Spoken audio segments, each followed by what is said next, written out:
কাছে আয়, আয় না, আয়,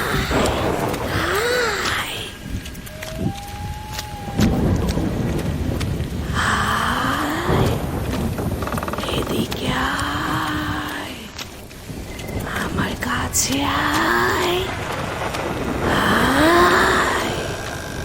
আয়।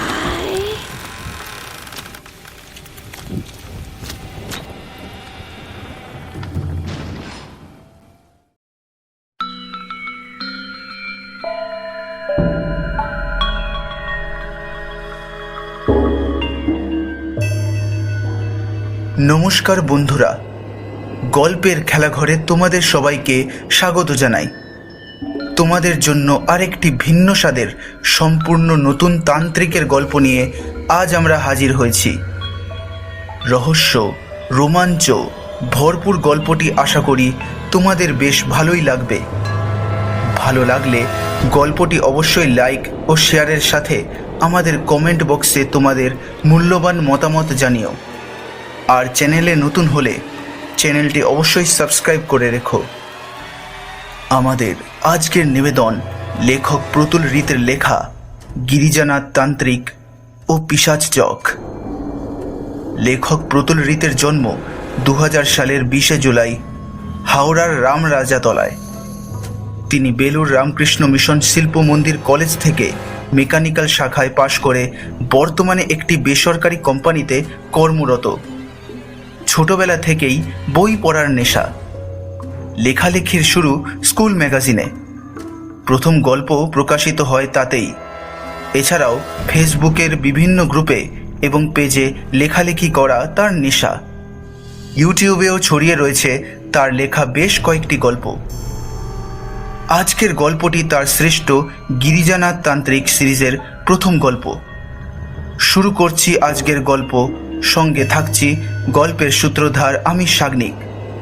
শুরু হচ্ছে আজকের গল্প গিরিজানাথ তান্ত্রিক ও পিশাচ চক।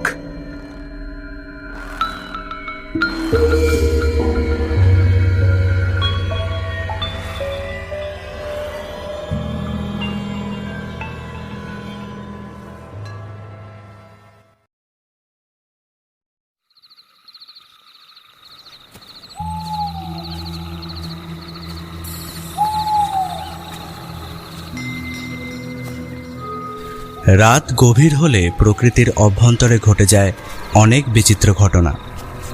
কে খোঁজ রাখে সেসবের? এই তো রাত ধীরে ধীরে বাড়ছে। রাতের নীলচে আকাশে উঠেছে এক টুকরো চাঁদ, অথচ তাকে বারে বারে ঘিরে ধরতে চাইছে কিছু মেঘের দল।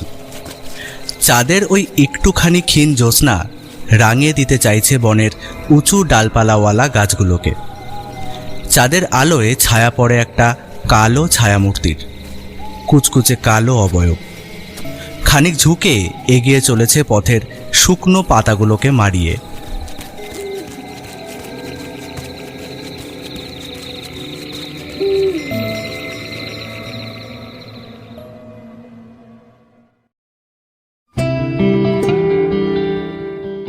মাত্র দিন দশেক হলো কুসুমপুর এসেছে পিকলুরা।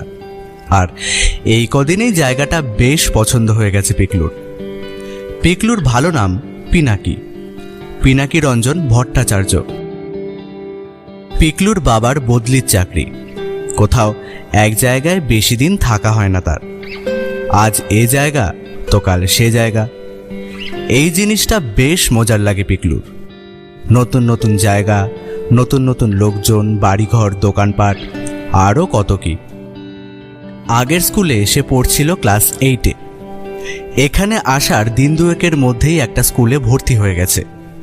স্কুল অবশ্য এখনো তার শুরু হয়নি, শুরু হবে গত পরশু থেকে। কুসুমপুর খুব একটা শহর না হলেও একেবারে গ্রামও বলা যায় না। রাত 8টা-9টা অবধি বাজার দোকান খোলাই থাকে। শেষ ট্রেন আসে রাত 8:30টায়। তবে কুসুমপুরের দক্ষিণে একটা বন আছে। তাতে অবশ্য তেমন কোনো আহামরি জানোয়ার টানোয়ার পাওয়া যায় না। সামান্য গিরগিটি খরগোশ পাওয়া যায়। গরিব লোকেরা ওখানে মৌচাক ভেঙে মধু বিক্রি করে, আবার অনেকে বনের সামনাসামনি গরু চড়ায়। তবে লোকের মধ্যে একটা কানাঘুষো রয়েছে। তারা বলে বনটা যতটা এমনি দেখতে নিরুপদ্রব, আদপে এতটা সাদা সরলও নয়। এই কদিনে তেমন কারোর সাথে বন্ধুত্ব হয়নি পিকলুর, একই বিল্টু ছাড়া। বিল্টু ওরই সমবয়সী, থাকে ওদের দুটো বাড়ি পরেই। নতুন জায়গা বলে মা প্রথমে পিকলুকে বাড়ির বাইরে যেতে দেননি। তবে বিল্টুর সাথে একটু আধটু বন্ধুত্ব হওয়ায় মা ওকে পারমিশন দিয়েছেন বাড়ির বাইরে বেরোবার। তবে দূরে টুরে নয়, এই কাছাকাছি আর কি। তবে কড়া নিয়ম, সন্ধে হওয়ার আগেই বাড়ি আসা চাই। স্কুলে প্রথম দিনটা বেশ ভালোই কাটল পিকলুর। নতুন বেশ কয়েকজনের সঙ্গে ওর পরিচয় হলো। তখন টিফিন টাইমে অনেকে মাঠে ক্রিকেট খেলছিল। পিকলু নতুন বলে ওকে প্রথমটা কেউ খেলতে নেয়নি। ও একটু দূরে দাঁড়িয়ে ওদের খেলা দেখছিল। তখন একটা দলের প্লেয়ার কম পড়ায় হঠাৎ ওর ডাক পড়ল, আর ব্যাট হাতে নিয়েই 3 বলে 3টে ওভার বাউন্ডারি, যার মধ্যে একটা তো আবার সোজা মাঠ পেরিয়ে রাস্তায়। ম্যাচ জিতে সে কি নাচানাচি আর কি।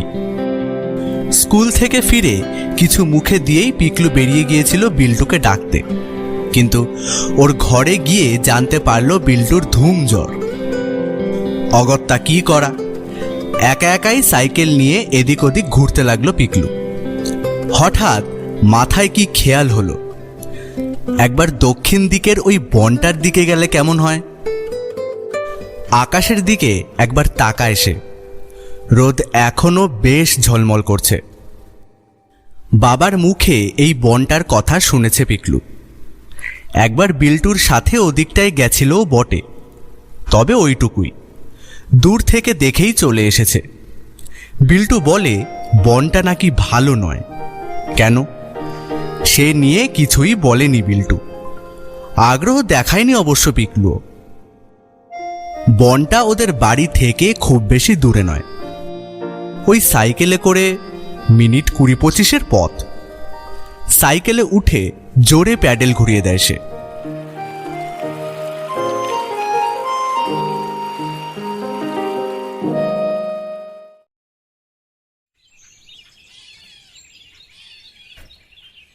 মিনিট 20 লাগেনি, তার আগেই বনটার কাছে চলে আসে পিকলু।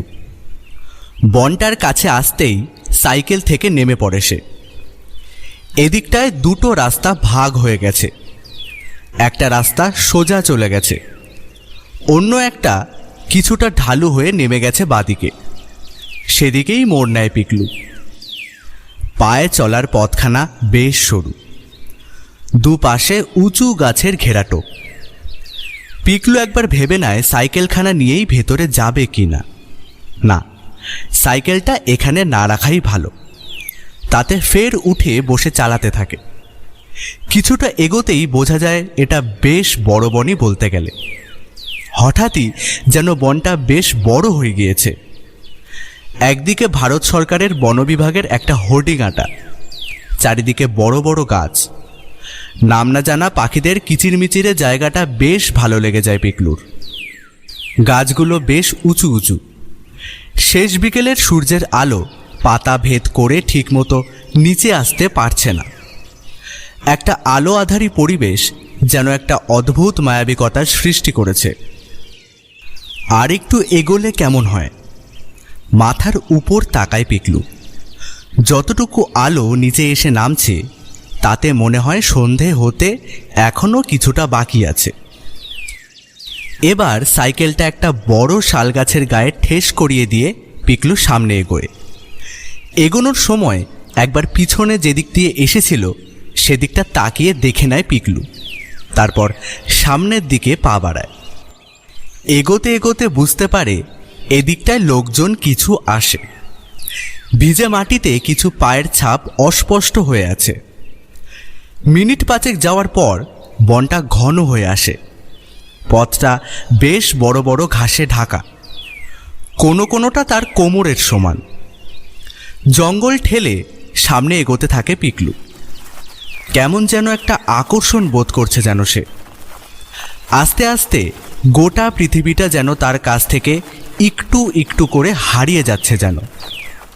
পাতা ঝোপের দেওয়াল ঠেলে এগিয়ে চলে পিকলু। জঙ্গল ঠেলে বেশ কিছুটা এগোতেই তার নজরে এলো সেটা একটা পুরনো ভাঙাচোরা দোতলা বাড়ি, চারিদিক ঘন জঙ্গলে ঢাকা। পায়ে পায়ে সেটার দিকে এগিয়ে নিরাপদ দূরত্বে দাঁড়িয়ে থেকে খানিক জুলজুল চোখে বাড়িটার দিকে তাকিয়ে থাকে সে। ঢুকবে ওটার ভেতর? না, একা একা অচেনা অজানা এরকম একটা বাড়িতে ঢোকা ঠিক হবে না। আকাশের দিকে তাকিয়ে চমকে ওঠে। সন্ধে হয়ে এসেছে প্রায়। না, আর দাঁড়িয়ে লাভ নেই। পিছনে ফিরে তীর বেগে ঘন জঙ্গল কাটিয়ে ছুটতে লাগলো সে। ছুটতে ছুটতেই এক জায়গায় তার সাইকেলটা দেখতে পেল। এতক্ষণ ছুটে হাঁপিয়ে পড়ে সে, তাই খানিক শ্বাস নিয়ে নেয় আগে একটু। সাইকেল লক করা ছিল না, তাতে উঠেই প্যাডেল ঘোরাতে শুরু করে দেয় সে। চারপাশ তখন বেশ অন্ধকার করে এসেছে। এমন একটা বন জঙ্গলে কে তৈরি করলো এরকম একটা বাড়ি? অনেকগুলো প্রশ্নই মাথার মধ্যে ঘুরছে পিকলুর। ওই বাড়িতে কি কেউ থাকে? তবে বাড়ির যা দৈন্যদশা অবস্থা সে দেখল, তাতে মনে হয় না ওটায় কেউ থাকে বলে। আচ্ছা, এখানকার লোক কি বাড়িটার ব্যাপারে জানে? অজানা থাকাটাও আশ্চর্যের বটে। যাকে ওসব ভেবে লাভ নেই। আজকে বাড়িতে গেলে মায়ের কাছ থেকে বকা তাকে খেতেই হবে। ইতিমধ্যেই আকাশের বুক চিরে শুকতারা উকি দিচ্ছে।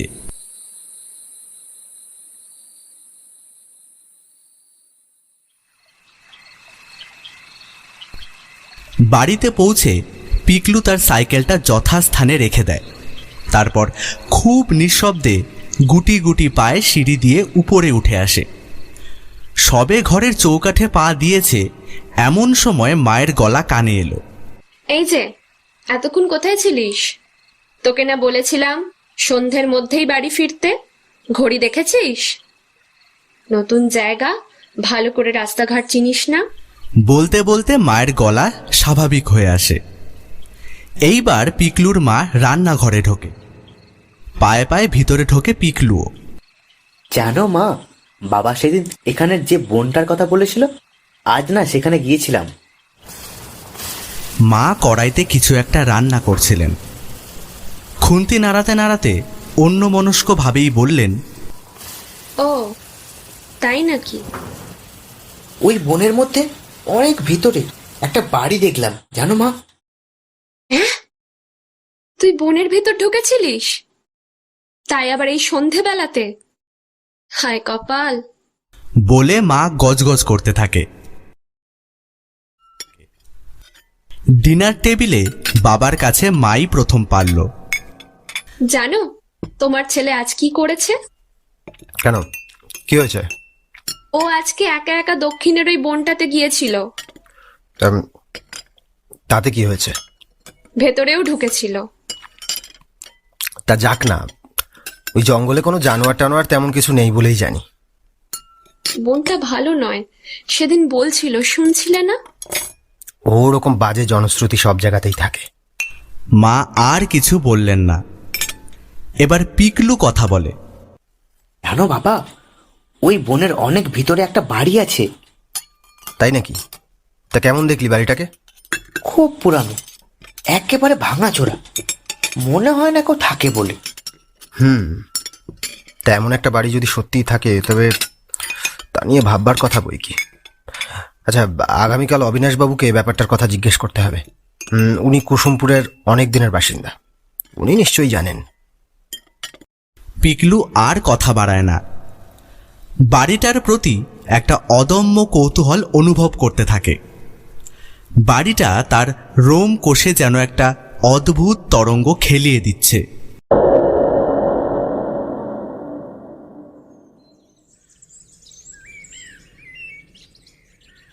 সকালে ঘুম থেকে উঠে টি টেবিলে একজন অচেনা ব্যক্তিকে দেখতে পায় পিকলু। পিকলুর বাবা পিকলুকে দেখে বলেন, এই যে, ইনি হচ্ছে অবিনাশ ঘোষাল, ওনার কথাই কালকে তোকে বলছিলাম। পিকলু লোকটাকে ভালো করে দেখে নেয়। মাথায় কাঁচা পাকা ছোট ছোট চুল আর মুখ ভর্তি খোঁচা খোঁচা দাড়িকোপ। অবিনাশবাবুকে শটান কাকু সম্বোধন করে পিকলু বলে ওঠে, আচ্ছা কাকু, বনের মধ্যে ওই রকম একটা বাড়ি এলো কি করে বলুন তো? ভদ্রলোকের মুখ দেখে যাই মনে হোক না কেন, তার গলার স্বরে যে একটা গাম্ভীর্য আছে তা অস্বীকার করার উপায় নেই। সেই গম্ভীর স্বরেই তিনি বললেন, ওই বাড়িটা তো বনের অনেক ভিতরে। তুমি ওখানে কি করতে গিয়েছিলে? না মানে এমনি ঘুরতে ঘুরতে গিয়েছিলাম। না না না, মোটেই ওখানে যাওয়া তোমার উচিত হয়নি। আচ্ছা, ওই ওই বাড়ির মধ্যে ঢোকনি তো? না। তা বেশ। উচিত যে কেন হয়নি তা জিজ্ঞেস করলেন বাবা। সাপখোপ জন্তু না না, সেরকম ঠিক নয়। আসলে পুরনো ভাঙাচোরা পোড়ো বাড়ি নিয়ে যেসব কানাঘুষো শুনতে পাওয়া যায়, এখানেও তার ব্যতিক্রম নেই। কোনো এক জমিদার, তা কত হবে, ওই 100-150 বছর আগে বনের মধ্যে ওই বাড়িটা তৈরি করেন। তো সেই জমিদার মারা যাওয়ার পর থেকে শোনা যায় তার আত্মা ওইখানে নাকি ঘুরে বেড়ায়। অনেকে একটা কালো অবয়বকে ওই বাড়ির মধ্যে ঘুরে বেড়াতে দেখেছে। তাই এখানকার লোক বেশি একটা উপথ মারায় না।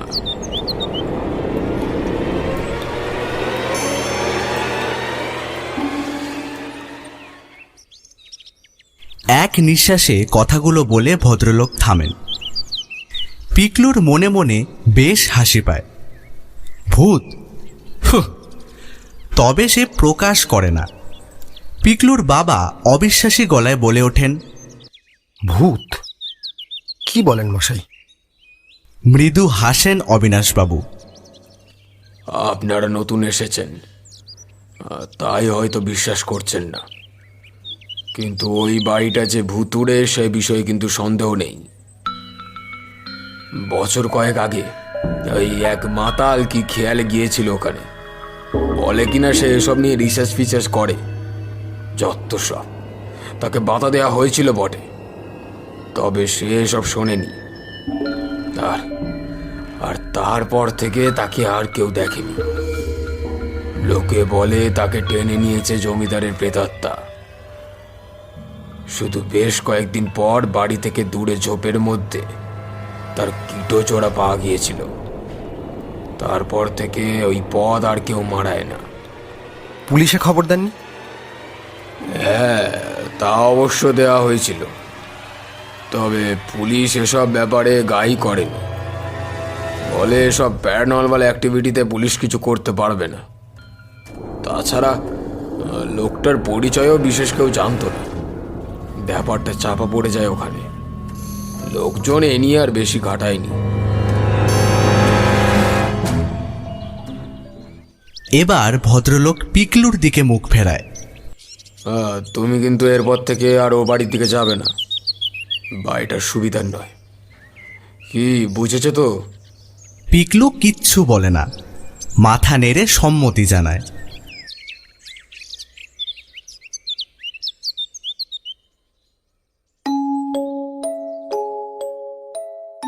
স্কুলের পড়াশোনায় তেমনভাবে মনোযোগ দিতে পারছিল না সে আজকে। খালি তার মাথায় ওই বাড়িটার কথা ঘুরে ফিরে আসছে। বাড়িটায় কি সত্যি ভূত আছে? তবে যে বাবা তাকে বললেন ভূত বলে কিছু নেই, ওসব কেবল ওই গল্পের বইয়ের পাতাতেই থাকে। আবার অবিনাশবাবু বলেন ওই বাড়িতে কেউ ঢুকলে সে আর বেরোয় না। বাড়িটাকে বাইরে থেকে সে যতটা দেখেছে তাতে অস্বাভাবিক কিছু তার নজরে আসেনি। না, আজ আবার একবার পারলে বাড়িটার কাছে তাকে যেতে হবে। বাড়িটাকে একটু ভালোভাবে পর্যবেক্ষণ করতে হবে। স্কুল থেকে ফিরে মিনিট 10 মধ্যেই বাইরে বেরিয়ে পড়ে পিকলু। আজ বিল্টুর শরীর ঠিক আছে, তাই পিকলু বিল্টুকে ডাকতেই বাইরে বেরিয়ে আসে সে। পিকলু আজ বিল্টুকে সঙ্গে নিয়ে ওই বাড়িটার কাছে যাবে বলে ভেবেছে। প্রথমে ভেবেছিল একাই যাবে, তবে অবিনাশবাবুর কথাগুলো তো নেহাত ফেলে দেওয়ার নয়। দুজন সাইকেল নিয়ে বনের দিকে এগোয়।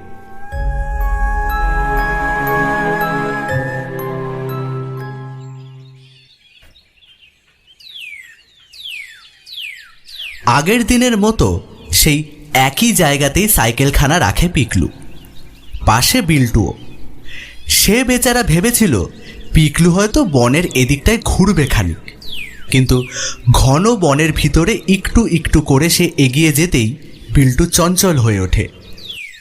এই পিকলু, এত ভিতরে কোথায় যাচ্ছিস? চল না, একটা দারুণ জিনিস দেখাবো।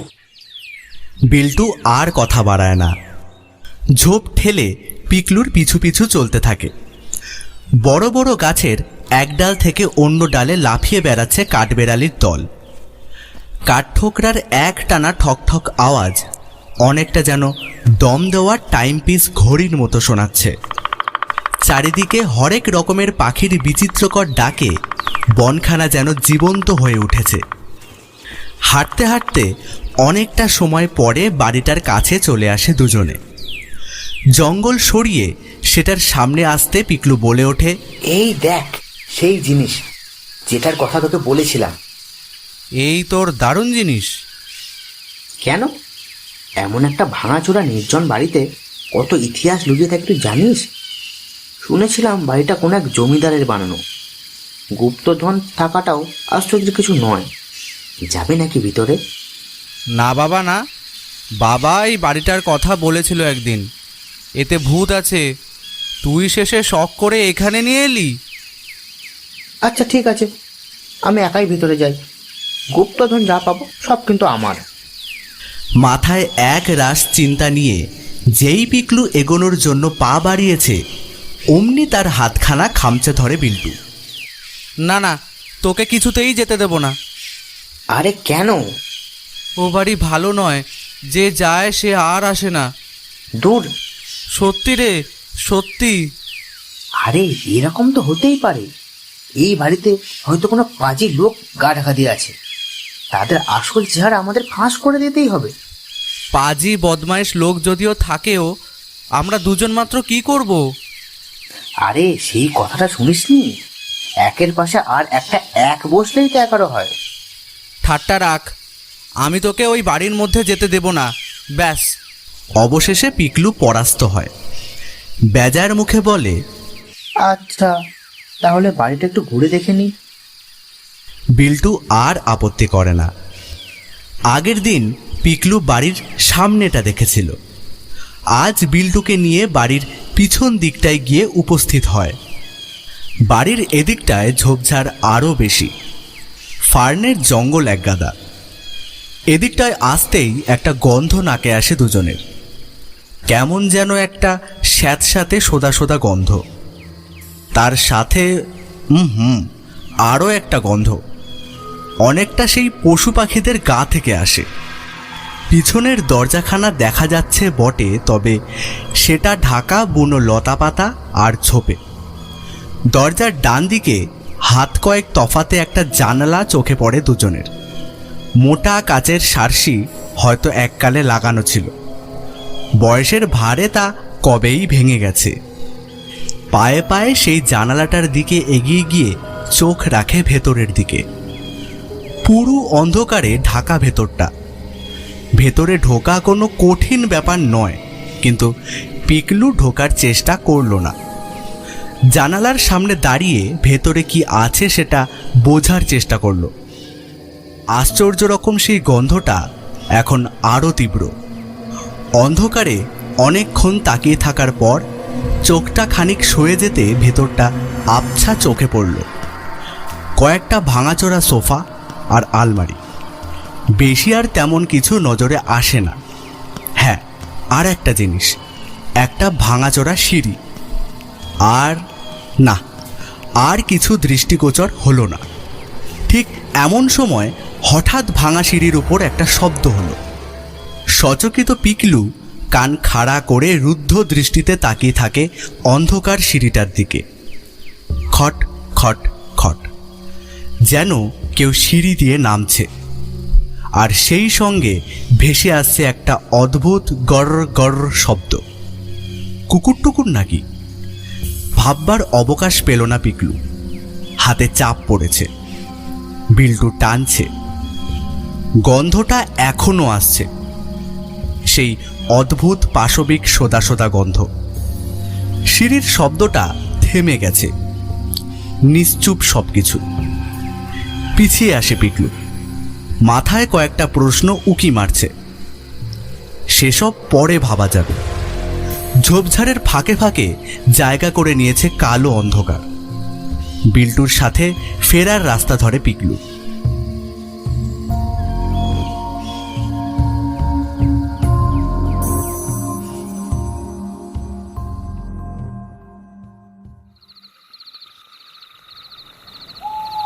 রাতের বেলা বিছানায় শুয়ে শুয়ে কিছুতেই ঘুম আসতে চাইছিল না পিকলুর। কেবল মনে পড়ে যাচ্ছিল বাড়িটার কথা। অবিনাশবাবুর কথা অনুযায়ী ওই বাড়িতে কেউ থাকে না। আর যদি কেউ নাই থাকে তো সিঁড়িতে ওই শব্দটা কিসের ছিল? কুকুর টুকুর বা কি করে হয়? যদি কুকুরই হয় তো তার পায়ের শব্দে সিঁড়িতে অমন শব্দ হওয়া কি সম্ভব? আর ওই বোটকা গন্ধটাই বা কিসের? মাথার কোষে কোষে প্রশ্নগুলো খোঁচা মারছে। বাড়িটার প্রতি তীব্র কৌতূহল অনুভব করছে সে। না জানা প্রশ্নের উত্তরগুলো পেতেই হবে।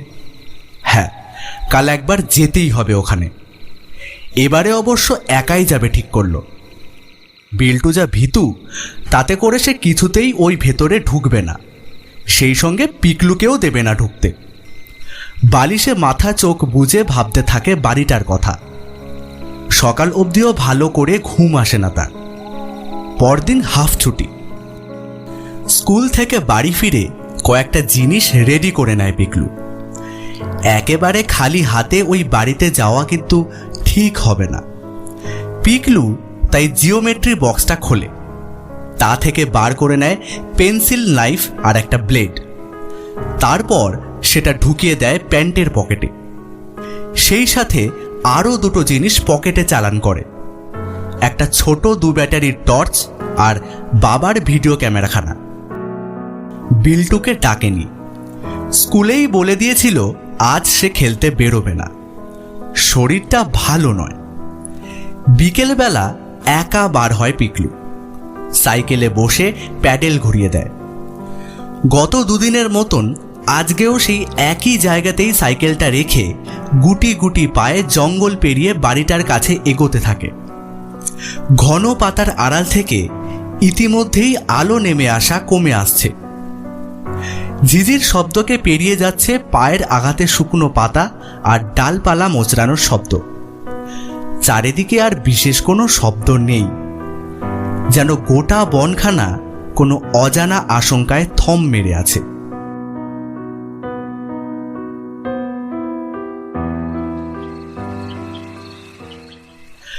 বাড়িটার পিছনের দিকের সেই সারসেহীন জানালার কাছে আসে পিকলু। বাইরে থেকে ভিতরটা একবার ভালো করে দেখে। গতকালের মতোই আজকেও সেই একই রকম অন্ধকার ভিতরটা। বেশ অনেকক্ষণ ভিতরে তীক্ষ্ণ দৃষ্টিতে পর্যবেক্ষণ করে। আগের দিনের সেই গন্ধটা আবার পাওয়া যাচ্ছে, সেই রকমই তীব্র। আর কোনো শব্দ অবশ্য নেই। পিকলু পিছন ফিরে চারপাশটা একবার দেখে নেয়। জঙ্গলের মধ্যে ধীরে ধীরে নেমে আসছে সন্ধে। জানালা দিয়ে খুব সন্তর্পণে ভিতরে ঢুকে আসে পিকলু। আলতো পায়ে এগিয়ে আসে সামনে। যেন একটা আলাদা জগৎ এখানে। নেই কোনো প্রাণ, নেই কোনো শব্দ। সময় যেন এখানে আটকে গেছে। পিকলুর চেনা জগতের বাইরে যেন এই বাড়িটা পড়ে আছে। পায়ে পায়ে সামনে এগোয় সে। বাতাস যেন এখানে ভারী হয়ে আছে। চারদিকে অস্বাভাবিক একটা গুমোট একটা জড়তা, আর সেই গন্ধটা যেন আরও বেড়ে উঠেছে। ভাঙা সিঁড়িতে পা রাখে সে। এক পা করে পা টিপে টিপে সামনে এগোয়। কয়েকটা সিঁড়ি উঠতেই তার পায়ে কি যেন একটা ঠেকলো। চমকে ওঠে পিকলু। দ্রুত হাতে রাখা টর্চের আলোখানা তাতে ধরে সে, আর পর মুহূর্তে কিসের যেন ভয়ে শিউরে ওঠে। নিচে তার পায়ের কাছে পড়ে রয়েছে হাত 2 দৈর্ঘ্যের একটা সাদা কঙ্কাল। মাথার খুলি নেই। চকিতে টর্চটা কিছুটা উপরে ফেললেই নজরে আসে সেটা। সাদা খুলিটা পড়ে রয়েছে সিঁড়ির একপাশেই। কোনো জানোয়ারের কঙ্কালই হবে বোধহয়।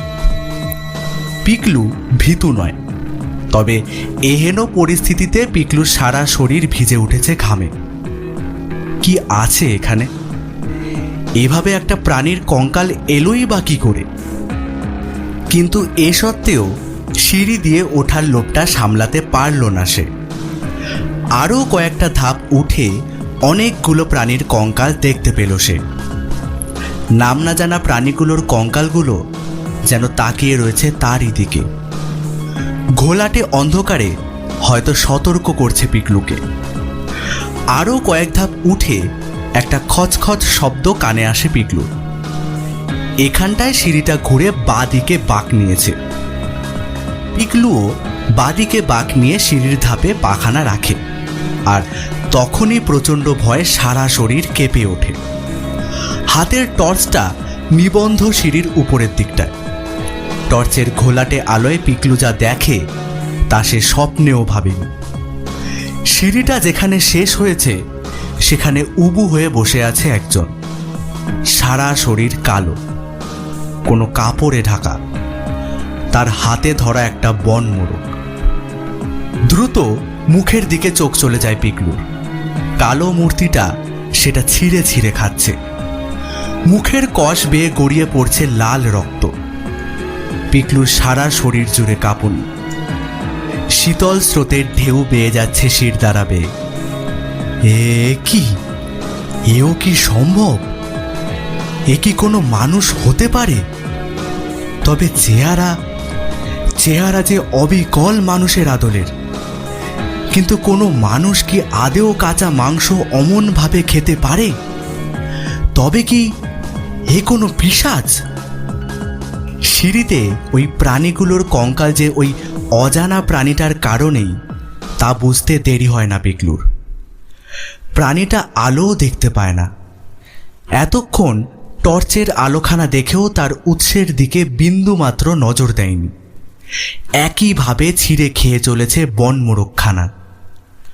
ভয়ে পিকলুর মুখ থেকে আপনা হতেই একটা গোঙানি বের হয়ে আসে, আর সেই সঙ্গেই হাত থেকে নিচে পড়ে যায় টর্চটা। একটা শব্দ আসে তা থেকে, আর সেই প্রাণীটা শব্দটা শুনেই সঙ্গে সঙ্গে ঘাড় ফেরায় পিকলুর দিকে। আগুনের ভাটার মতো সেই চোখ, আর একটা পৈশাচিক বিভৎসতা সেই দৃষ্টিতে। নব অতিথির আনন্দে প্রাণীটার জিভখানা এবার লক লক করে ওঠে। ভয়ে পাথর হয়ে গেছে পিকলু।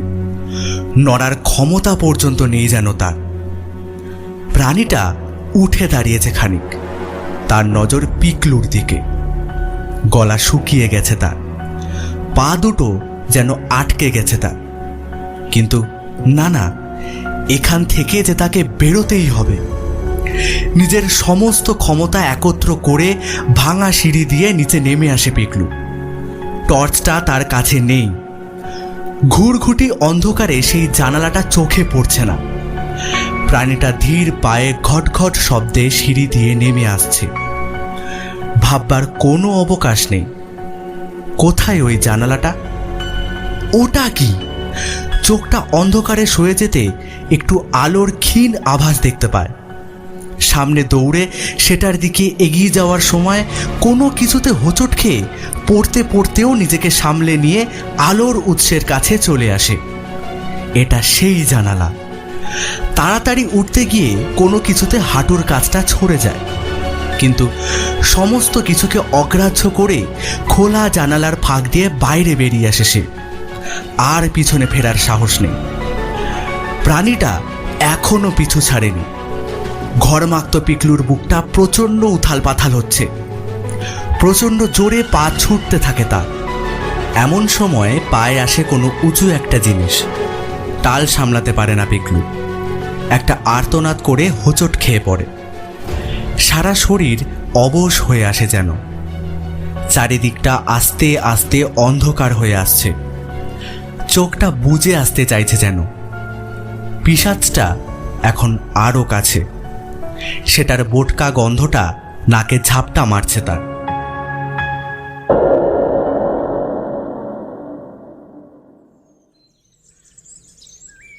রবিবার সকালবেলাটায় বারান্দায় ইজি চেয়ারে বসে এক পেয়ালা চা হাতে নিয়ে সামনে টবে রাখা গোলাপ গাছগুলোর দিকে তাকিয়ে দিব্যি কেটে যায় প্রফেসরের। প্রফেসর গিরিজানাথ চ্যাটার্জি সাইকোলজির নামকরা প্রফেসর ছিলেন একসময়। এখন অবশ্য রিটায়ারমেন্ট করে অফুরন্ত সময় কাটান গল্পের বই আর কাগজ পড়ে। তবে একটা অবসেশনে রয়ে গেছেন তিনি, আর সেটা হলো অলৌকিক কোনো কিছুর আভাস কাগজে পেলে তিনি সেখানে হাজির হন। বিস্তর সময় কাটান পুরনো জংধরা পুঁথি পড়ে, আহরণ করার চেষ্টা করেন তন্ত্রবিদ্যার জ্ঞান। তান্ত্রিক ক্রিয়াকলাপ বেশ টানে এখন তাকে। এসবে সূত্রপাত হয় সুজাতার মৃত্যুর পর থেকেই। সুজাতার বাঁধন কেটে যাওয়ার পর থেকেই লৌকিকের বেড়াজাল পেরিয়ে অলৌকিকই বেশি টানে তাকে। তার মধ্যেই একটা কিরকম শান্তি খুঁজে পান তিনি। বেশ কয়েকটা এরকম অলৌকিক অদ্ভুত ঘটনার সমাধান করেছেন তিনি। প্রতিবারই সম্মুখ হয়েছেন অদ্ভুত ঘটনার। মনে হয়েছে এইবার তিনি আর পারবেন না, কিন্তু মনের জোরে হারিয়েছেন বাধাকে। এমনই এক রবিবারে আলতো রোদে গা এলিয়ে এক মনে খানিক বেজার মুখেই খবরের কাগজের পাতা উল্টোচ্ছিলেন গিরিজানাথ। না, কোথাও কোনো ইন্টারেস্টিং খবর নেই। এমন সময় চাকর কাম তার সর্বক্ষণের সঙ্গী শম্ভুনাথ এসে সামনে দাঁড়ায়। শম্ভুনাথকে দেখে অবাক হন চ্যাটার্জি বাবু। তিনি জিজ্ঞেস করেন, কি হে শম্ভুনাথ, কি বার্তা? তার দিকে তাকিয়ে মুচকি হেসে শম্ভুনাথ বলে, আগে কর্তা, আপনার জন্য মনে হয় কেউ প্রেমপত্র দিয়েছে। হেসে ওঠেন গিরিজানাথ। সত্যি বেটা শম্ভুনাথ পারেও বটে। গিরিজানাথ এবার খেয়াল করেন সত্যি শম্ভুনাথের হাতে ধরা একটা খয়েরি খামে মোড়া কিছু একটা। প্রফেসর শম্ভুনাথের থেকে খামটা নেন। শম্ভুনাথ চলে যায়। খাম ছিঁড়ে একটা চিঠি বার করেন চ্যাটার্জি বাবু। সামনের টি টেবিল থেকে চশমাটা নাকের উপর লাগিয়ে পড়া আরম্ভ করেন তিনি। প্রিয় প্রফেসর গিরিজানাথ চ্যাটার্জি মহাশয়, কিভাবে শুরু করব ঠিক বুঝতে পারছি না, তবে শুরু তো যা হোক করতেই হবে। আমি অনিকেত রায়। আমাকে মনে আছে কি স্যার, সেই 95-এর ব্যাচ, ইউনিভার্সিটি? আপনার দেওয়া নীল রঙের ঝর্ণা কলমখানা এখনো রাখা আছে সযত্নে। আমি আপনার লেখা বেশ কিছু অভিজ্ঞতা পড়েছি, আর সেসব পড়ে মনে হয় আপনার এই ঘটনাটিও জানা দরকার। বেশ কিছুদিন যাবত এই অঞ্চলে কিছু একটা অলৌকিক ব্যাপার ঘটতে লেগেছে। সাধারণ বুদ্ধিতে এর ব্যাখ্যা সত্যিই মিলছে না। আপনি যদি এই ব্যাপারে সামান্য কিছু আগ্রহী থাকেন, আর আপনার এই পুরনো ছাত্রটির প্রতি যদি বিন্দুমাত্র সন্দেহ থেকে না থাকে, তাহলে দয়া করে ফোন করবেন। ফোন নাম্বারটি নিচে দেওয়া থাকলো। এটি অনিকেত রায়। চিঠি পড়া শেষ করে খানিক তার গালে পড়া পাকা দাড়িখানা একটু হাত বুলিয়ে নেন। অনিকেত 95। হ্যাঁ, এইবার মনে পড়েছে। শোয়ার ঘরে চার্জিংয়ে বসানো মোবাইলখানা। এক্ষুনি একবার ফোন করা যাক। চিঠিটা তাকে বেশ কৌতূহলী করে তুলেছে। তাকে যতটুকু তিনি চিনেছিলেন তাতে তার মনে হয় না যে সে গালগল্প কোনো বলছে বলে। ফোন করে দেখাই যাক না। চার্জার থেকে ফোনটা ডিসকানেক্ট করে চিঠিতে লেখা নাম্বারটায় ফোন করেন তিনি।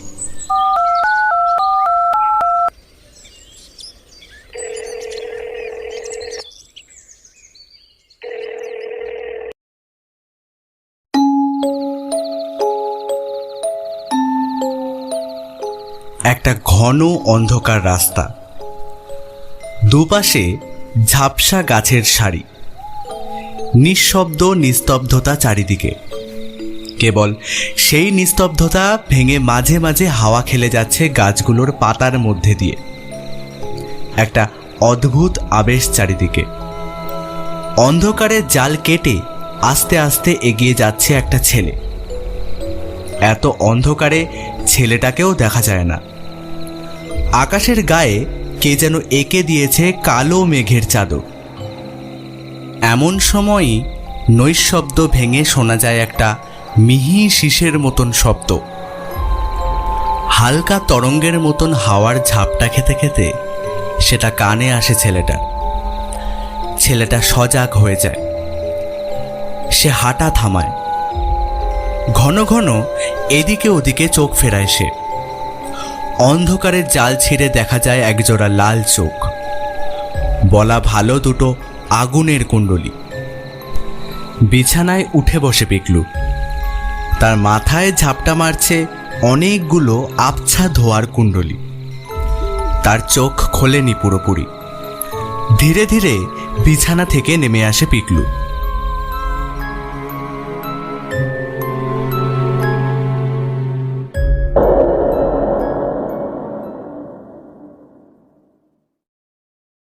ঘড়ির কাঁটা তখন কেবল 9টা ছুঁয়েছে। চায়ের কাপে চুমুক দেন গিরিজানাথ চ্যাটার্জি। অনিকেত প্রথমটায় ঠিক বিশ্বাস করতে পারেনি যে ফোনটা তার স্যার গিরিজানাথ চ্যাটার্জি করেছে। বছর 65-র প্রৌঢ় ভদ্রলোকটি এখনও যে তাকে মনে রাখতে পেরেছেন এটাই তার কাছে অনেক। কুসুমপুরের এ কদিনে ঘটে যাওয়া ঘটনাগুলো যথাসম্ভব সংক্ষিপ্তে বলার চেষ্টা করে অনিকেত। সব কথা শোনার পর আর দেরি করেননি চ্যাটার্জি মশাইও। ঘটনাগুলো তাকে ভাবিয়ে তুলেছে। কুসুমপুরে না গেলেই নয় তার। যাওয়ার পথঘাট সেদিনই জেনে নেন তিনি। হাতে কয়েকদিন নিয়েছিলেন কেবল একটু গোছানোর জন্য। অনেকদিন পর তিনি আবার বেরোচ্ছেন। চায়ের পেয়ালাখানা টেবিলে নামিয়ে রেখে গিরিজানাথ জিজ্ঞেস করেন, তা অনিকেত, জিনিসটা প্রথম থেকে কিভাবে শুরু হয় বলো তো? অনিকেত মনে মনে একটু গুছিয়ে নেয়, তারপর বলা শুরু করে। স্যার, আমাদের কুসুমপুরে সব রকম লোকজনেরই বাস। অনেকেই ওই হাঁস মুরগি প্রতিপালন করে জীবন কাটায়। মেহের আলী বলে একজন আছে, তার বাড়ি কুসুমপুরের দক্ষিণের বন লাগোয়া। কয়েকদিন আগেই তার ঘরের লাগোয়া মুরগির খাঁচা থেকে কেউ খাঁচা ভেঙে 3-4টে মুরগি নিয়ে গেছে। শুধু নিয়ে গেছে বললে ভুল হবে, কেউ পাখিগুলোকে খুন করেছে। রক্তমাখা পালকগুলো এদিক ওদিক ছড়ানো। ঘটনাটা এখানে থেমে থাকলে হয়তো কিছু বলার থাকতো না। ঘটনাটা ঘটল ঠিক পরের দিন। এবার ঘটনাস্থল অঘোর ঘোষাল বলে একজন আছে, তার পাখি খামার। ঠিক এইরকম ভাবেই কেউ যেন খুন করছে নিরীহ পাখিগুলোকে। ইতস্তত ছড়ানো ছিটানো থাকে পাখির পালকগুলো। সেই শুরু। গত 1 সপ্তাহে এরকম 5-5টা ঘটনা ঘটে গেছে। প্রফেসর নীরবে নিঃশ্বাস ফেলেন, তারপর বলেন, কোনো বন্য জন্তু টন্তু? না স্যার, বন্যজন্তু এখানে সেরকম নেই যে সেরকম ঘটনা ঘটবে। দক্ষিণের দিকে একটা বন আছে, তবে সেটাতে এমন কোনো বন্যপ্রাণী আছে বলে তো কেউই শোনেনি। তার উপরে ওই খামারের খাঁচাগুলো ভাঙা ছিল, কেউ যেন ঘা দিয়ে ভেঙেছে। জন্তুর কাজ কি করে হতে পারে বলুন তো স্যার? আচ্ছা, তোমার কেমন মনে হচ্ছে বলো তো? এটা কোনো অলৌকিক ঘটনা? এইরকমও তো হতে পারে কোনো মানুষ এরকম করতে লেগেছে। হ্যাঁ, আসলে কি বলুন তো স্যার, মানে কুসুমপুর খুবই নিরিবিলি জায়গা। আমরা তাও তো এখানে নতুন। এখানে অনেক পুরনো লোকও আছে, তারাও এই ঘটনাটাকে বিশ্বাস করতে পারছে না। গিরিজানাথ হালকা দীর্ঘশ্বাস ফেলেন, তারপর আলস্য ভেঙে সোফা ছেড়ে উঠে পড়েন। বলেন, চলো অনিকেত, ঘটনার জায়গায় বরং যাওয়া যাক। অনিকেত উঠতে যাচ্ছিল, এই সময় ঘরে ঢুকে পড়ে পিকলু। ধীর পায়ে পা ফেলে এগিয়ে আসে বাবার কাছে। অনিকেত পরিচয় করিয়ে দেয়। এ আমার ছেলে পিকলু। পিকলু, এই হচ্ছে আমার চ্যাটার্জি স্যার। তোকে এনার কথাই বলছিলাম না? পিকলু খানিক বিস্ময়ে চ্যাটার্জি বাবুর দিকে তাকিয়ে থাকেন। গিরিজানাথ চ্যাটার্জি তার দিকে এগিয়ে এসে পিকলুর মাথার চুলে হাত বুলিয়ে দেন, বলেন, কি পিকলু বাবু, কেমন আছো? পিকলু সেই রকম অবাক চোখেই মৃদু জবাব দেয়, ভালো। উঠে পড়ে অনিকেত। চলুন বেরোনো যাক। পিকলু, তুমি মায়ের কাছে যাও। অনিকেতরা বেরিয়ে পড়ে। পিকলুর চোখ দুটো দেখে কেমন যেন একটা লাগলো গিরিজানাথের। কেমন যেন ঘোলাটে না চোখ জোড়া, কেমন যেন অস্বাভাবিক ভাব তাতে।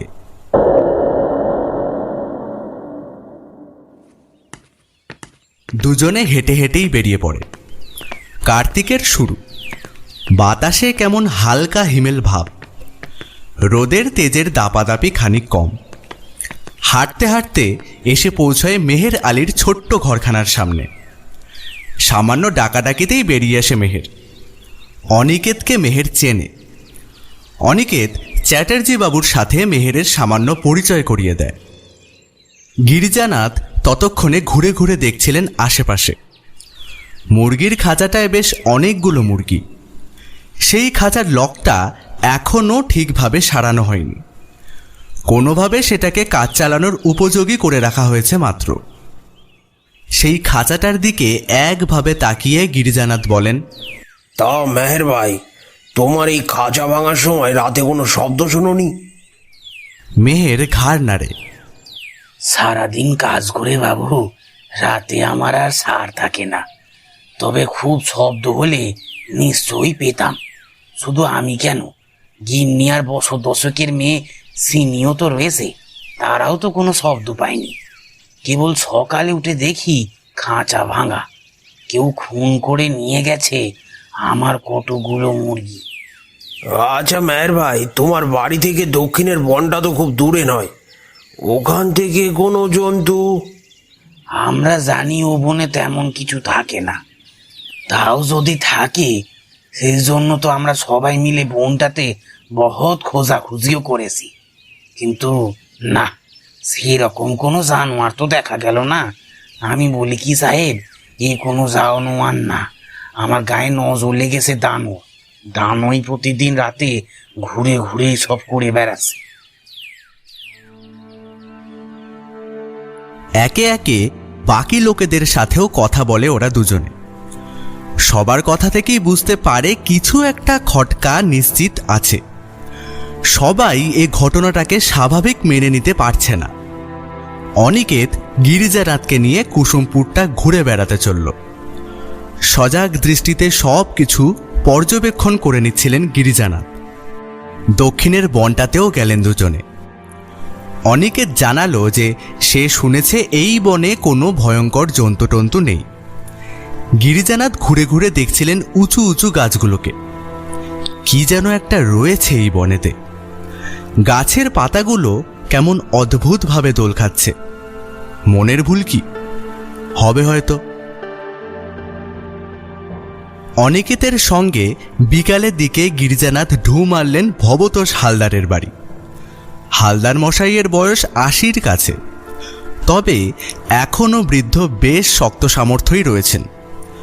তার সাথে সন্ধেটা কাটালো তারা। বৃদ্ধ তার এত বছরের জীবনে এমন ঘটনা কোনো দিনও দেখেননি, শোনেননি। চোখজোড়া থেকে চশমাখানা নামিয়ে বলেছিলেন, দক্ষিণের ওই বনখানায় এমন কোনো জানোয়ার নেই যে তারা এমন কাজ করবে। আর তর্কের খাতিরে যদি মেনেও নি ওখানে কোনো মাংসাশী জানোয়ার থাকে, তবে সে প্রাণী খাঁচার দরজা অমন ভাঙে কি করে? আসলে কি বলতো, ওই বনটা আসলে ভালো নয়। জানো, ওই বনের বাতাস কেমন যেন। ওই বনের মধ্যে রয়েছে একটা পুরনো জমিদার বাড়ি। জন্ম থেকেই শুনে এসেছি ওই বাড়িটা ভালো নয়। লোকে ওই বাড়িতে একটা ছায়া দেখেছে। যে ওই বাড়িতে ঢুকেছে সে আর বেরোয়নি। কৌতূহলী গিরিজানাথের চোখখানায় একটা কিছুর সংকেত ভেসে যায়। তিনি খুঁটিয়ে খুঁটিয়ে ওই বাড়ি নিয়ে অনেক জিনিস জিজ্ঞেস করার চেষ্টা করেন বটে, কিন্তু ভদ্রলোক বিশেষ কিছুই বলতে পারলেন না।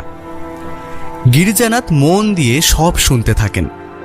তার নিজের অভিজ্ঞতার জ্ঞান থেকে এটা জেনেছেন, প্রকৃতিতে এমন কিছু আছে যার উত্তর নেই, উত্তর হয় না। গিরিজানাথ মনে মনে হিসেব করতে থাকেন। কোন প্রাণী হঠাৎ এমন অপকীর্তি করতে শুরু করলো এভাবে? মেহের আলীর কথা অনুযায়ী সত্যি কি কোনো দানব দৃষ্টি লেগেছে গ্রামে?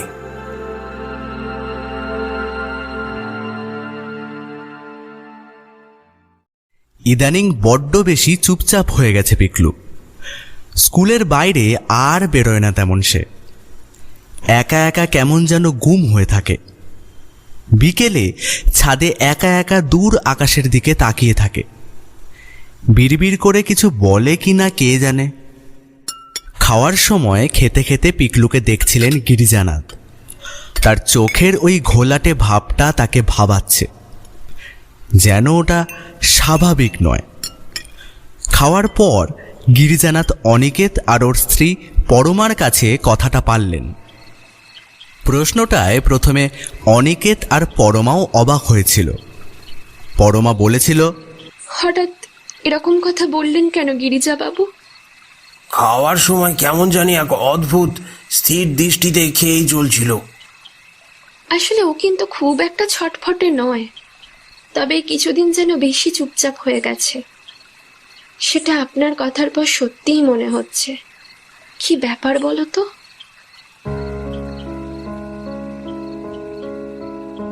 জিজ্ঞাসাপূর্ণ দৃষ্টিতে পরমা তাকায় অনিকেতের দিকে। অনিকেত উত্তর খুঁজে পায় না। পরের দিন অনিকেতের ছিল অফিস, তাই গোটা দিনটা গিরিজানাথ নিজের মতন এদিক ওদিক ঘুরে বেড়ালেন। নিভৃতে ভাবলেন, খোঁজার চেষ্টা করলেন কি আছে রহস্যের গভীরে। গিরিজানাথ আর অনিকেত বিকেলের দিকে বেরোলো বনের মধ্যে ওই বাড়িটার উদ্দেশ্যে। ঝোপঝাড়ের বেড়াজাল কেটে ওরা এসে দাঁড়ায় বাড়িটার কাছে। অবিনাশবাবু কেমন যেন একটা ভয়ার্ত ভাব নিয়ে জড়সড় হয়ে দাঁড়িয়েছিলেন। গিরিজানাথ ঘুরে ঘুরে জরিপ করে নিচ্ছিলেন বাড়িটা। বাড়িটার ডাইনে ঘুরে একটা ভাঙা জানালা নজরে পড়ে তার।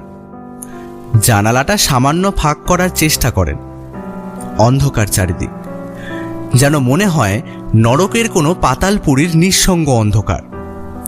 মুখ ফিরিয়ে চলেই আসছিলেন, হঠাৎ নাকে কেমন একটা বিদঘুটে গন্ধ আসলো। গিরিজানাথ জানালার ভেতর দিয়ে মুখ বাড়ালেন। না, কিছুই নজরে আসে না। ইস, টর্চটা নিয়ে আসা উচিত ছিল। ওরা ফেরার রাস্তা ধরে।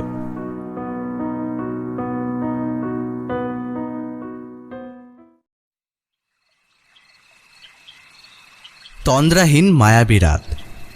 চাঁদের আলো খেলে যাচ্ছে গাছেদের পাতায় পাতায়।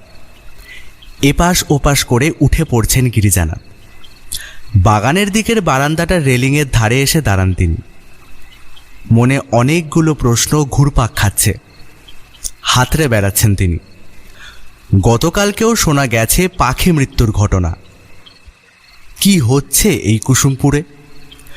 লোকেরা তো ধরেই নিয়েছে এ কোনো প্রেতের কীর্তি, তাই সবাই ঘরে খিল এঁটে শুয়ে রয়েছে ভেতরে। গিরিজানাথ ভাবলেন, তার অন্য সবাইকার মতন কেবল ঘুমিয়ে থাকলে চলবে না, এ রহস্যের জবনিকা টানতেই হবে। মনে মনে এসব ভাবছেন, এমন সময় তার কান সজাগ হয়ে ওঠে। একটা আওয়াজ, খুব আস্তে। গিরিজানাথ নিস্তরঙ্গ অন্ধকারে চোখ মেলে ধরেন। চোখ খানিক শুয়ে যেতে বোঝেন, হ্যাঁ, একজন মানুষ খুব সহজ ভঙ্গিতে বাড়ির পাইপ বেয়ে চলেছে নিচে। কে এই আগন্তুক যে এরম চোরের মতন সুকৌশলে পাইপ বেয়ে নিচে নামছে? দ্রুত সিঁড়ি দিয়ে নিচে নেমে আসেন গিরিজানাথ। তারপর আলতো হাতে সদর দরজা খুলে বাড়ির বাইরে বেরিয়ে আসেন।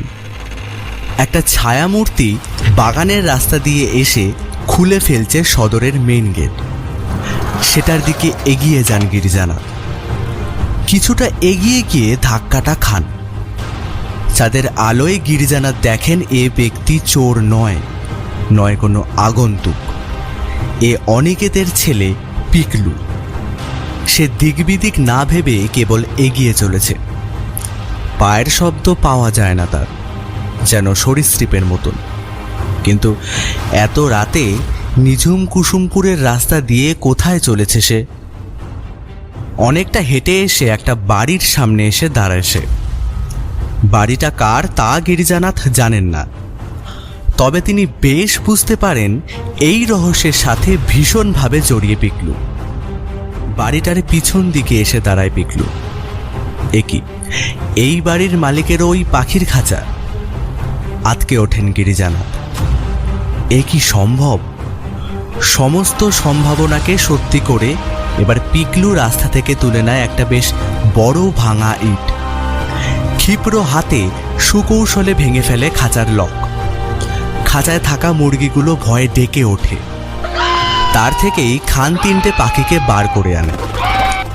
ছেলেটা এবার তার প্যান্টের পকেট থেকে বার করে আনে কিছু একটা। চাঁদের আলোয় চকচক করে ওঠে তার শানিত ফলা পকেট নাইফ। তারপর আমূল বসিয়ে দেয় পাখিগুলোর পেটে। মিহি একটা ডাক ছেড়ে লুটিয়ে পড়ে সেগুলো। পিকলু এবার এগিয়ে চলে বনের দিকে। বিহবল মুখে কাণ্ড কারখানা কিছুই বুঝতে পারছেন না গিরিজানাথ। এই একরত্তি ছেলেটা জড়িয়েছে ভয়ঙ্কর এই মৃত্যু খেলায়, কিন্তু কিভাবে? ছেলেটার মোহগ্রস্ত চোখে লেগে আছে ঘোলাটে ভাব, যেন সে নিজে কিছুই করছে না।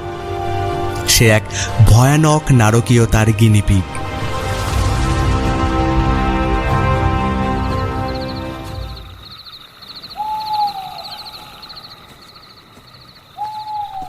সম্মোহিতের মতন আলগা পায়ে বনের মেঠো পথ দিয়ে এগিয়ে চলেছে পিকলু। তার 50 হাত দূর থেকে নিঃশব্দে তাকে ফলো করে চলেছেন চ্যাটার্জি মশাই। একটা ব্যাপার লক্ষ্য করার মতন, অন্ধকারের মধ্যেও দিব্যি হেঁটে চলেছে সে, যেন আধার কোনো বাধাই নয়। পিকলু এসে দাঁড়ায় সেই বাড়িটার সামনে। ভাঙাচোরা বাড়িটার দিকে অনেকক্ষণ তাকিয়ে থাকে। হাত থেকে খসে পড়ে মরা পাখিগুলো। পিকলু আস্তে আস্তে পিছন ঘোরে। গিরিজানাথ এক দৃষ্টে তাকিয়ে থাকেন বাড়িটার দিকে।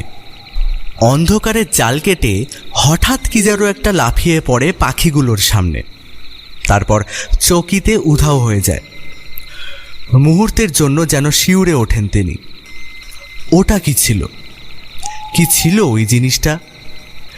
গিরিজানাথ একটুক্ষণ ভাবেন বাড়িটার দিকে এগোবেন কিনা, কিন্তু না, এরকম অপ্রস্তুতভাবে ওই বাড়িটার দিকে যাওয়া উচিত হবে না তার। তিনি ধীর পায়ে ঝোপ থেকে বেরিয়ে আসেন। সমস্ত রহস্যের সাথে জড়িয়ে আছে ওই বাড়িটা। ওই অন্ধকার জড়ানো ছায়ামূর্তিটা কিসের? পিকলু ওই পাখিগুলো কার জন্যই বা রেখে গেল? অনেকগুলো মিসিং লিঙ্ক, খুঁজতে হবে তাকে। শেষ রাত অবধি ঘুম আসে না আর গিরিজানাথের। ইজি চেয়ারে বসে ভাবছিলেন রাতের দৃশ্যগুলো, আর মাঝে মাঝে নিজেই শিউরে উঠছিলেন। পিকলু, ও কিভাবে, কেন? উত্তর হাতড়াচ্ছিলেন তিনি।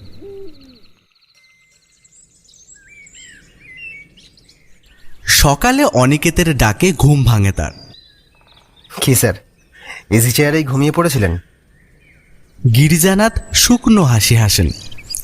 পিকলুর কথাটা বলা কিছুতেই উচিত নয় এখন। অনিকেত অফিসে চলে যাওয়ার পর গিরিজানাথ একলাই বেরিয়ে পড়েন, সঙ্গে 3 সেলের টর্চ আর আত্মরক্ষার জন্য একটা ছুরি। বাড়িটার চারপাশে একবার দুবার ঘুরপাক খান গিরিজানাথ। কোনো সন্দেহজনক কিছু চোখে আসে না তার। বাড়িটার মধ্যে না ঢুকলেই নয়। আস্তে আস্তে জানালাটা ফাঁক করেন খানি। একটা কোচ করে আওয়াজ আসে ভেসে। নিস্তব্ধে নিজেকে প্রস্তুত করে নেন গিরিজানাথ। তারপর আস্তে আস্তে ভিতরে ঢোকেন। মেঝেতে পা ফেলে চোখ দুটো এদিক ওদিক ঘুরিয়ে দেখেন গিরিজানাথ। অন্ধকারের মধ্যে দু চোখখানা খুঁজে নিতে চায় তার সমস্ত প্রশ্নের উত্তর। ভিতরে ঢুকে থেকেই নাকে ঝাপটা দিয়ে মেরে চলেছে একটা বিশ্রী বোটকা গন্ধ। চিড়িয়াখানায় বাঘসিংহের খাঁচার মধ্যে পাওয়া যায় এরকম গন্ধখানা। সজাগ দৃষ্টিতে তিনি খোঁজার চেষ্টা করেন কিছু। গিরিজানাথ এবার বার করেন তার টর্চখানা, সেটা জেলে এদিক ওদিক ঘুরে ধরেন। বহুযুগ পরে বাড়ির অন্ধকার উপলব্ধি করে আলোর পরশ। নিমেষে অন্তর্হিত হয় কালো আধারের বুনন। গিরিজানাথ উপরে চোখ ফেলেন। উঁচু দেওয়ালের ওপর দিয়ে ঝুলছে কেবল ঝুল আর মাকড়সার জাল। মেঝেতে আলো ফেলেন এবার তিনি। একটা ব্যাপার লক্ষ্য করেন, জানালা থেকে সিঁড়ির দিকে এগিয়ে গেছে কয়েকটা জুতোর ছাপ, ছোট ছোট ছাপ, কোনো কম বয়সী ছেলের। ধীরে ধীরে গিরিজানাথ এগোন সিঁড়ির দিকে, টর্চের আলো ফেলা নিচের দিকে। জুতোর ছাপটা এখানেও উঠেছে। কয়েক ধাপ সিঁড়ি দিয়ে ওঠেন গিরিজানাথ। আলো আধারের মধ্যে একটা গুমোট ভাব। অজানা কৌতূহলের ঢেউ বুকে ঝাপটা মারে তার। কি রয়েছে এখানে? জুতোর ছাপটা কি পিকলুর?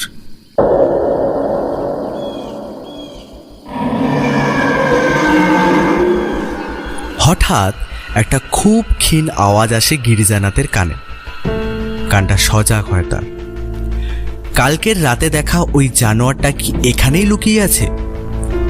সন্তর্পণে আরও দুটো ধাপ এগোন। সিঁড়ির বাঁকটা ঘুরে এগিয়ে যান দুটো ধাপ। এদিকটা অন্ধকার আরও গাঢ়।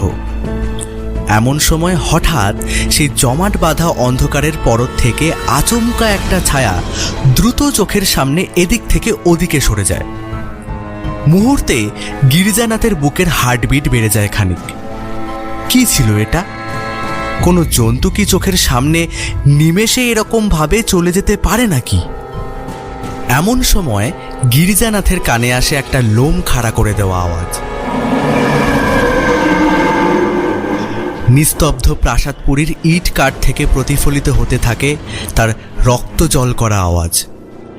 গিরিজানাথেরও বুক কেঁপে ওঠে।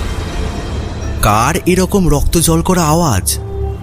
ভাববার চেষ্টা করেন গিরিজানাথ। জানতবো আওয়াজটা কোনো জন্তু লুকিয়ে আছে ওই অন্ধকারের গভীরে। কোমরের বেল্ট থেকে বার করে আনেন ছুরিটা। টর্চটা নিয়ে এগিয়ে যান সিঁড়ির কয়েক ধাপ। বোটকা গন্ধটা এখন আরও তীব্র। সিঁড়ির শেষ ধাপে উঠে ডাইনে বাঁয়ে টর্চ ঘোরান গিরিজানাথ। বাঁয়ে টর্চ ঘুরিয়ে বিস্মিত হয়ে যান প্রফেসর। জায়গার একদম শেষ প্রান্তে অন্ধকারের সাথে মিশে দাঁড়িয়ে একটা দুপেয়ে জীব। দূর থেকে নজরে আসে কেবল তার কালো লোমশ শরীরটা। অন্ধকারের মধ্যে দিয়ে কেঁপে কেঁপে উঠছে তার ছায়া মাখা শরীরটা। ভেসে আসছে পাতলা জান্তব আওয়াজ। জীবটাও এবার দেখতে পেয়েছে গিরিজানাথকে। মুখ দিয়ে একটা অদ্ভুত কিছু শব্দ করে প্রাণীটা আস্তে আস্তে তার দিকে আসতে থাকে। অনেক বিচিত্র জিনিস তিনি আগে প্রত্যক্ষ করেছেন, কিন্তু কুসুমপুরের এই নির্জন পোড়ো জমিদার বাড়িতে এই অদ্ভুত দর্শন ভয়ঙ্কর প্রাণীটাকে দেখে তারও লোম খাড়া হয়ে উঠল। না না, এখনই এখান থেকে বিদায় নেওয়া দরকার তার। কিন্তু কোনো এক অজ্ঞাত কারণে জমাট বেঁধে গেছে যেন তার পা জোড়া। এ কি হচ্ছে তার? না, ওই প্রাণীটা কি তাকে বশ করে ফেলছে নাকি? এ কি করে সম্ভব?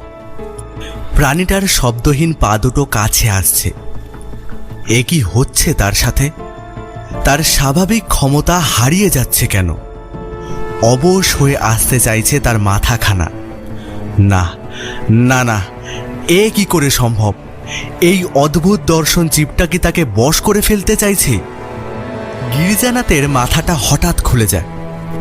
গিরিজানাথ দেখেছেন অনেক প্রতিকূল পরিস্থিতির মধ্যেও তার মাথাখানা আশ্চর্যভাবে কাজ করেছে।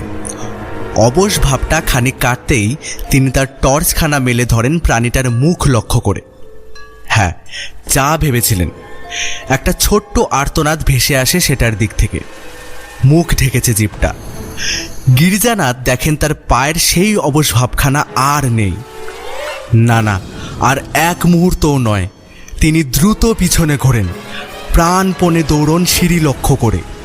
জানালাটা কোথায়?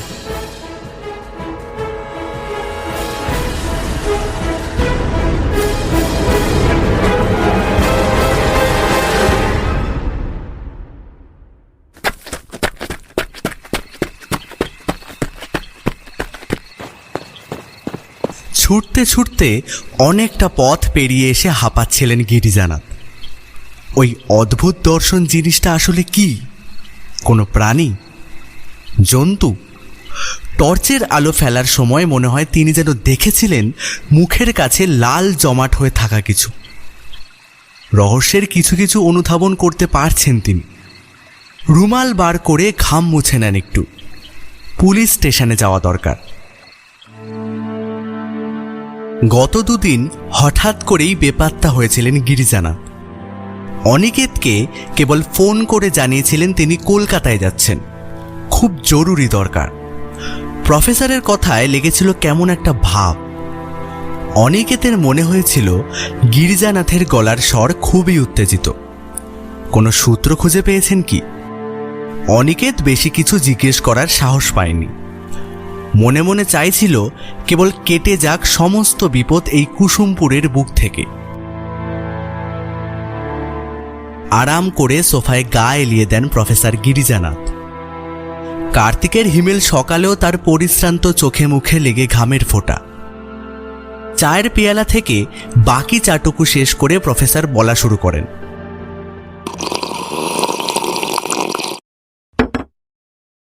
সেদিন রাতে কি দেখেছিলাম জানো?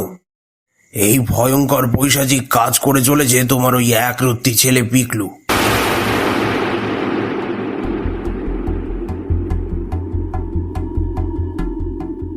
আতকে ওঠে অনিকেত আর পরমা। বিশ্বাস করতে পারে না গিরিজানাথের মুখ থেকে বেরিয়ে আসা কথাগুলো। কি বলছেন প্রফেসর? আপনি ঠিক বলছেন তো? প্রথমটায় আমিও বিশ্বাস করতে পারিনি, কিন্তু নিজের চোখকে কি করে ভুল প্রমাণিত করি। গিরিজানাথ এক নিঃশ্বাসে বলে যান সেদিনের প্রত্যেকটা ঘটনা। রুদ্ধ বিস্ময়ে সেগুলো হজম করার চেষ্টা করে অনিকেতরাও। এ কি করে সম্ভব? আমাদের পিকলু? পরমার চোখে একসঙ্গে ভয় আর অবিশ্বাসের শিহরণ বয়ে যাচ্ছে। শুধু কি তাই, আসল রহস্য লুকিয়ে ওই বাড়ির মধ্যে। একটা ধোঁয়াশে রহস্য গ্রাস করে রয়েছে ওই বাড়িটায়। গত দুদিন আগে একা একা ওই বাড়িতে যাওয়া আর সেইখানে সেই অদ্ভুত প্রাণীটার সাথে মোলাকাত কিছুই বাদ দেন না প্রফেসর। গিরিজানাথ থামলে অনেকে দম ছাড়ে। এ কি বলছেন প্রফেসর? এ কি করে সম্ভব? সম্ভব অনিকেত, সম্ভব। অন্তত দুদিনের এই খোঁজাখুঁজি থেকে বলছি এইসব ঘটনারও একটা ব্যাখ্যা থাকা সম্ভব।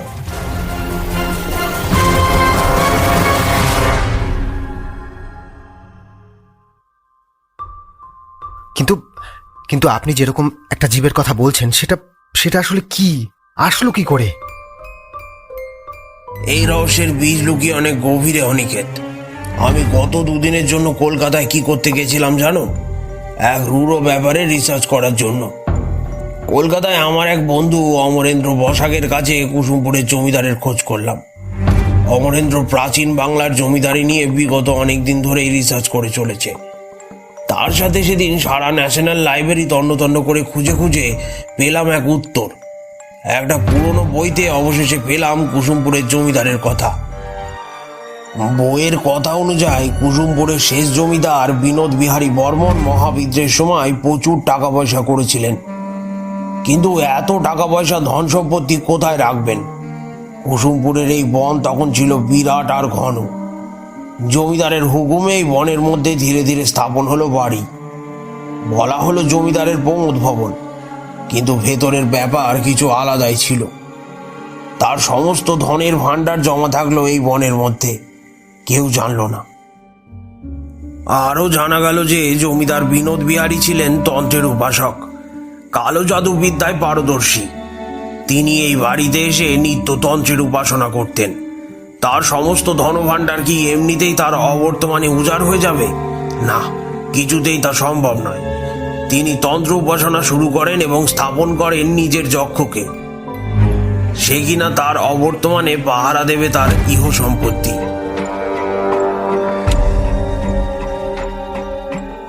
জৈনতন্ত্রের প্রধানেরা জিনের ভক্ত হিসেবে বিবেচিত হয় এবং তাদেরও অপ্রাকৃতিক ক্ষমতা রয়েছে। তারাও জাগতিক আত্মাদের মতোই জন্ম মৃত্যুর চক্করের মধ্যে দিয়ে ঘুরে বেড়াচ্ছে, কিন্তু তাদের কাছে আছে ক্ষতি সাধন করার অপ্রাকৃতিক ক্ষমতা।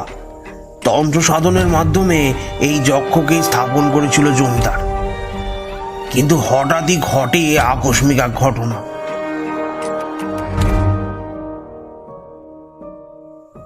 জমিদারের পুরনো বাড়িতে ডাকাত পড়ল, মারা পড়ল জমিদার বিনোদ বিহারী। শূন্য হাতে ফিরে গেল ডাকাতের দল। কেউ নাগালও পেল না সেই গুপ্ত সম্পত্তির কথা। জমিদারের অতৃপ্ত পেতাত্মা তার জগ এখনো পাহারা দিয়ে চলেছে সেই গুপ্ত ভাণ্ডার। এমনই লেখা ছিল সেই বইখানায়। এর পরেরটুকু আমার অনুমান। কুসুমপুরে যে ব্যক্তি শেষ ওই বাড়ি থেকে উধাও হয়েছিল, পুলিশের কাছ থেকে অনেক খোঁজটোজ করে জানতে পারি তার নাম ছিল শেখর সেন। সে শহরতলির একটি লাইব্রেরিতে কাজ করতো নাকি। আমার অনুমান, আমার পড়া এই বইটি কোনোভাবে সে পড়েছিল এবং গুপ্তধনের প্রতি আকৃষ্ট হয়ে ছুটে এসেছিল কুসুমপুরে।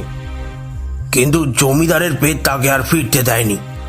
পুলিশের কাছ থেকে খোঁজ নিয়ে জানতে পারলাম ওই বাড়ি থেকে যারা উধাও হয়েছে তাদের আর পাওয়া যায় না খুঁজে, সম্পূর্ণরূপে যেন ভ্যানিশ হয়। তাই এক্ষেত্রে আমার অনুমান এই যে ওই বাড়ি থেকে আদেও কেউ হারিয়ে যায় না, কেউ মারাও যায় না, কেবল মৃত্যু হয় তার আত্মার। জমিদারের জাদু ঘিরে ধরে তাকে, করে নেয় নিজের বশবর্তী। পড়ে থাকে তার কেবল রক্ত মাংসের খোলসটুকু। ভিতরে জায়গা করে নেয় এক আদিম পিশাচ, যে পাহারা দিয়ে চলে জমিদারের গুপ্ত ভাণ্ডার আর খুঁজে চলে পরবর্তী উত্তরাধিকারীকে।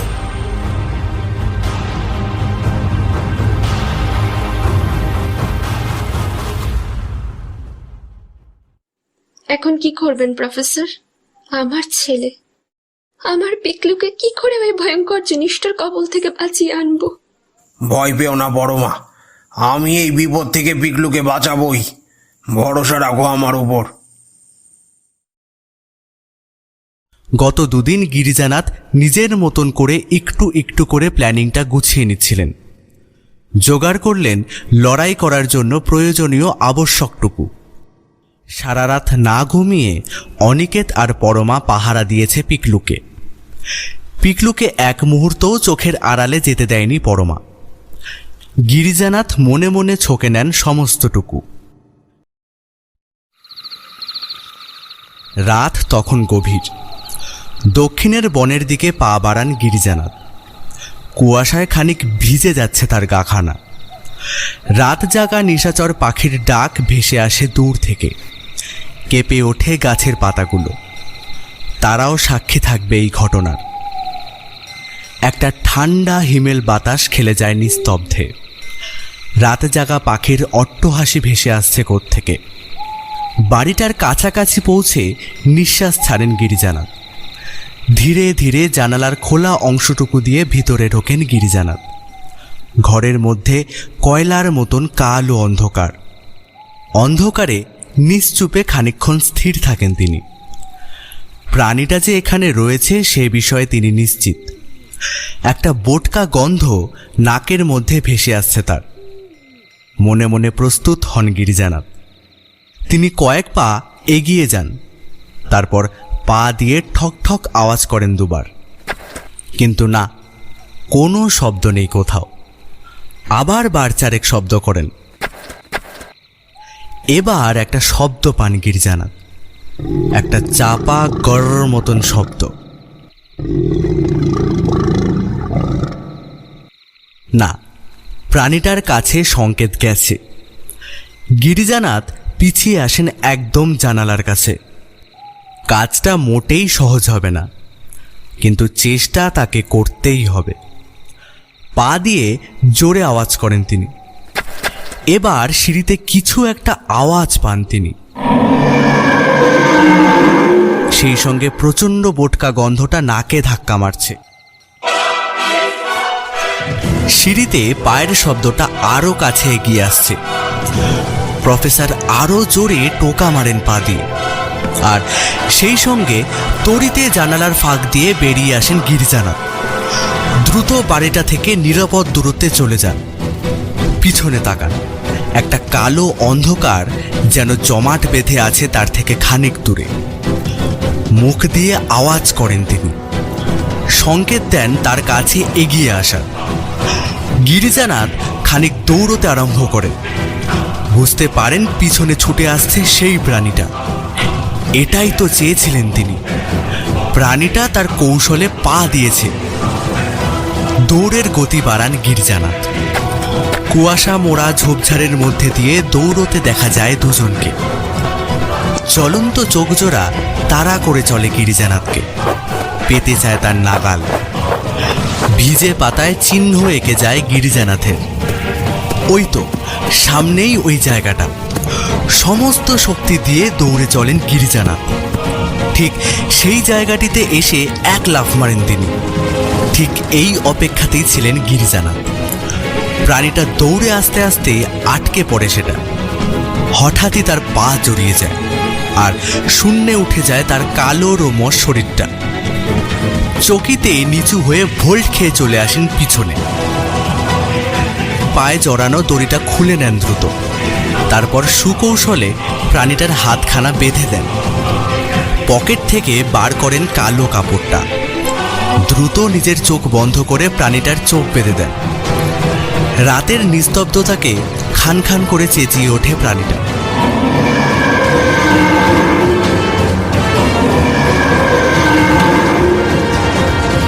অমানসিক সেই ডাকে কেঁপে ওঠেন গিরিজানাথ। মোটা দড়ি দিয়ে ঝুলতে থাকে প্রাণীটা।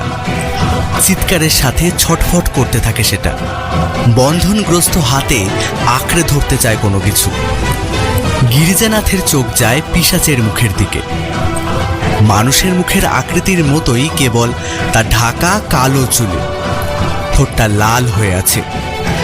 চিৎকারের সময় বেরিয়ে আসছে তার ততোধিক লাল জিভখানা।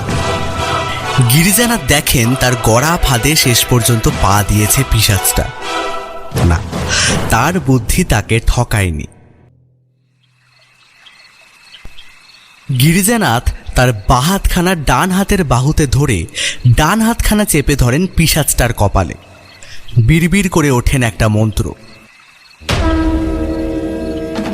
গিরিজানাথ বলে চলেন, কোনো এক পুরনো তন্ত্রকারের নিষ্ঠুর সাধনার অভিশপ্ত গিনিপিগ যেন এই জীবটা। সে আদেও মানুষ নাকি সত্যিই কোনো পিশাচ, সে বিষয়ে হয়তো প্রফেসর নিশ্চিত নন। তবে এটা নিশ্চিত, কুসুমপুর আবার হয়ে উঠবে আগের মতন। অনেক বিচিত্র অভিজ্ঞতার মধ্যে এই ঘটনাটাও আজীবন মনে রয়ে যাবে তার। মন্ত্র শেষ হয়ে গেছে গিরিজানাথের। প্রাণীটা একটু শান্ত হয়েছে বটে, তবে প্রাণীটা এখনও প্রচণ্ডভাবে চেষ্টা চালাচ্ছে মুক্ত হওয়ার। গিরিজানাথের দড়ির বাঁধন আরও দৃঢ় হয়ে ওঠে। এত সহজ নয় এ বাধা ছিন্ন করার। সমস্ত অন্ধকারের শেষে থাকে আলো, আর সেই আলোই এনে দেয় মুক্তি। গিরিজানাথ বসে পড়েন সামনে। লক্ষ্য করতে থাকেন তার লোমশ কালো কুচকুচে অবয়বটাকে। কেবল প্রতীক্ষা করা ভোরের, এক নিরুপদ্রব ভোরের, যা ফিরিয়ে দেবে সেই আগের কুসুমপুরকে, আগের হাসি খুশি পিকলুকে।